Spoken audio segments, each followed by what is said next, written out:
Sir यदि किसी वस्तु का विक्रय मूल्य और क्रय मूल्य का अनुपात, ये सेलिंग प्राइस दिया है और क्या दिया हुआ है, सीपी दिया हुआ है, 5:4 है, तो खरीदेगा 4 में, बेचेगा 5 में सर, तो प्रॉफिट ही होगा। प्रॉफिट का परसेंट सीधा सीपी कहाँ आएगा, नीचे। प्रॉफिट कितने का हो रहा है, 1 का, वो रहा 1 ऊपर और इंटू कितना हो गया 100।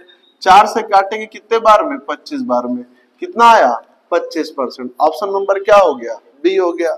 कोई मतलब का क्वेश्चन नहीं है। अब जो क्वेश्चन करने लायक हो गए उनको कराएंगे ना भाई, है कि नहीं। जरूरत ही क्या है सर, कहता हमारे पास यदि किसी वस्तु का क्रय मूल्य विक्रय मूल्य का 3/4 है, सीपी जो है वो एसपी का 3/4 है। 4 आ जाएगा सर ऊपर और 3 आ जाएगा नीचे, ये सीपी बट्टे 3 हो गया और एसपी बट्टे कितना हो गया जी, 4 हो गया। याद रखना बेटा, ऐसे कंडीशन में जो जिसके नीचे होता है वही उसका मान होता है।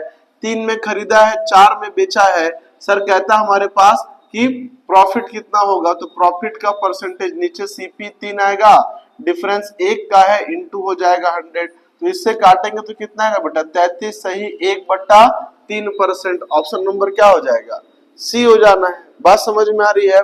और क्या ही करना है सर इस क्वेश्चंस में, अगला देखिए।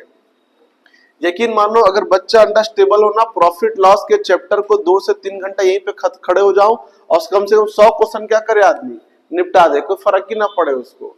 लेकिन आपको थोड़ा सा अंडरस्टेबल बनना पड़ेगा। यदि लाभ और कहता है विक्रय मूल्य का अनुपात 2:7, देख बेटा यहाँ प्रॉफिट 2 रेशियो में है और सर सेलिंग प्राइस जो है वो 7 के रेशियो में है। मुझे सर प्रॉफिट निकालना है, लेकिन एक बात याद रखना कि सर जो प्रॉफिट या लॉस है कैलकुलेट किस पे होता है, सीपी पे। तो यहाँ सीपी कितना है, 7 रुपए में बेचा जिसमें 2 रुपया प्रॉफिट है, तो सर सीपी कितना हुआ, सीपी हुआ 5 रुपया। 5 रुपया यहाँ पे हुआ, 2 रुपया प्रॉफिट दे रखा था, इंटू हो गया 100। 5 से काटूंगा 20 बार में जाएगा, 20 दूनी हो जाएगा सर 40। तो कितना परसेंट का प्रॉफिट हुआ बेटा, 40% का क्या हुआ है, तो प्रॉफिट हुआ है। बात समझ में आ रही है। बस इतना सा करना था इसमें अपने को। तो मेरे को लगता है सबसे आसान क्वेश्चन है मैथमेटिक्स के प्रॉफिट लॉस में यही वाला है। क्लियर है ये, आगे बढ़े इससे। तो इसको तो घर से भी 15 अंडों को बेचने पर 3 अंडों के क्रय मूल्य के बराबर लाभ होता है। जब मैं 15 अंडों को सेल करता हूं तो 3 अंडों के सीपी के बराबर क्या होता है सर, मुझे लाभ होता है। क्रय विक्रय मूल्य के बीच लाभ का प्रतिशत ज्ञात कीजिए। अब केवल प्रॉफिट बोलता तो बात अलग थी, यहाँ क्या लगाया है, परसेंट का साइन लगाया। इस बात को आपको ध्यान में रखना है। देखो बेटा हमारे पास परसेंटेज का प्रॉफिट का एक ही फॉर्मूला है, परसेंटेज अपॉन सीपी इंटू कितना हो गया 100। सबसे पहली बात सर कंडीशन है कि यहाँ पर सीपी किसको कंसिडर करें, है ना। अब 15 में से तो क्या है, 3 मुझे प्रॉफिट हो रहा है, तो हम क्या सोचेंगे कि 15 में 3 को क्या कर देते हैं माइनस, बचा कितना 12, वो हमारा सीपी हो जाएगा। लेकिन नहीं, यहां सोचना यह है कि आपने अंडे कितने बेचे 15, तो आपके पास से जो ऑब्जेक्ट था सामान था कितना चला गया, 15 चला गया। तो जो आपके पास से चला गया वही क्या था, आपका लागत मूल्य है। और उसके बाद आपको फायदा कितना हो रहा है, तो 3 अंडों के सीपी के बराबर का क्रय मूल्य का। अगर विक्रय मूल्य का फायदा होता तब क्या करते, 15 में 3 को माइनस कर सकते थे। बात समझ में आ रही है। तो 15 अंडे गए, उसमें से 3 मेरा प्रॉफिट है, इंटू निकालेंगे 100। अब काटेंगे 3 पंचे 15, 5 से काटूंगा तो क्या होगा मेरा 20, आंसर आएगा। क्लियर है ये। तो ये कंडीशन है, उसको दिमाग में लेकर अपने को चलना है कि मेरे पास जो सामान चले गया वही क्या होता है, वही मेरा सीपी होता है। क्लियर है ये। वरना थोड़ा सा मिस्टेक किए, 15 12 अगर 3 को घटा के 12 रख दिया, आंसर कितना आ जाएगा, तो 25%, और वो भी क्या होगा, ऑप्शन में अवेलेबल होगा। इस बात को ध्यान में रखना। क्लियर है ये। चलिए आगे देखते हैं, किसका किसका 25 भी आ गया होगा देखना। चलो इसको बनाकर देखेंगे।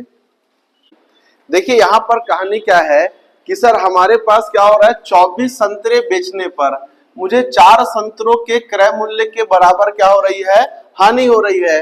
भाई लॉस हो रहा है, उससे क्या फर्क पड़ता है सर, मेरे पास से गया कितना संतरा है, 24 संतरा। तो जो मेरे पास से गया वही मेरा क्या होगा, सीपी होगा। अब सर ऊपर लॉस कितने का हो रहा है, 4 का इंटू हो जाएगा 100। 4 एकम 4, 4 छिक्के 24, 6 से काटेंगे बेटा तो कितना आएगा 16.66। ऑप्शन नंबर कितना हो जाएगा इसका सी हो जाएगा। क्लियर है ये?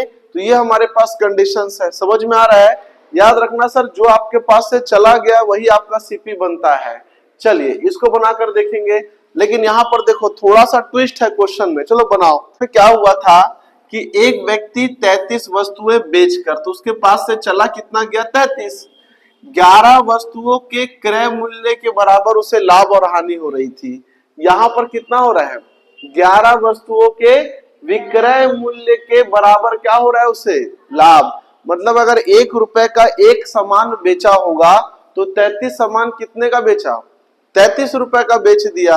अब उसमें 11 वस्तुओं के विक्रय मूल्य के बराबर उसे लाभ हो रहा है, मतलब 11 रुपया उसमें क्या बता रहा है कि सर 11 रुपए क्या है? उसका प्रॉफिट है।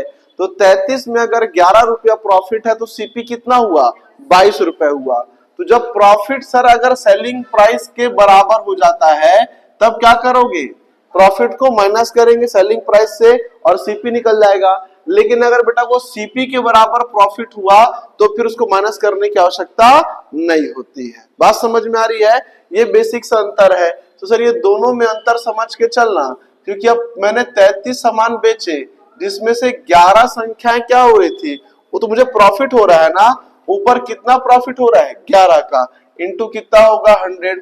सर ये ऊपर 11 बटे कितना हो गया? 22 और इंटू कितना हो गया? 100। 11 कम 11, 11 दूनी 22, 2 से काटो कितना आएगा मेरे पास? 50%। ये खेल है सर, इसको समझना है पेपर में। अगर सीपी के बराबर लिया तो आपको माइनस करने की आवश्यकता नहीं है, और अगर एसपी के बराबर लिया तो फिर आपको माइनस प्लस करना पड़ेगा। बात समझ में आ रही है? चलिए इसको बना लेंगे सभी के सभी। सर राम 65 नींबू बेचकर 13 नींबू के विक्रय मूल्य के बराबर हानि उठाता है। राम जो है 65 नींबू क्या किया बेटा? उसके पास से चले गए, और जो सर वो हानि उठाया कितने के? 13 नींबू के सेलिंग प्राइस के बराबर। अब माना सर वो एक नींबू 1 रुपए का बेचा। बात समझ में आई? तो 65 नींबू कितने में बिक गए? 65 रुपए के। और उसके बाद जो उसका पैसा आना था वो पूरा नहीं आया। कितने नींबू के सेलिंग प्राइस के बराबर लॉस हुआ? 13 का।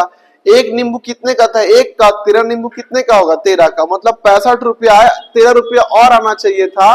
मतलब सर उसका जो टोटल लागत था ना बेटा, वो 65 प्लस 13 का था, 78 का। अब सर 78 पे लॉस हुआ है कितने का? 13 का। तो इंटू कितना हो जाएगा? 100। 13 एकम 13, 13 छक 78, 6 से काटो कितना आएगा? 16 सही 6। ऑप्शन नंबर क्या हो जाएगा? ए हो जाएगा। बात समझ में आ रही है? आपको प्रॉफिट में माइनस करके चलना है और लॉस में क्या करके चलना है? प्लस करके चलना है। यही छोटा सा खेल है जिसको अपने को समझना है ये वाले क्वेश्चन में। देखो इससे पहले स्टार्ट में याद है 20 कलम बेचकर 15 कलम के क्रय मूल्य के बराबर, वो वाला प्रॉफिट वाला क्वेश्चन। एक वो क्वेश्चन, दो ये क्वेश्चन, लगते सब सेम है पर है नहीं बराई, दोनों सेम है नहीं। बात समझ में आ रही है? इसको अपने को डिफरेंशिएट करके चलना है, अलग करके चलना है। चलिए इसको बनाएंगे, ज्यादा देर करनी है क्वेश्चन ये।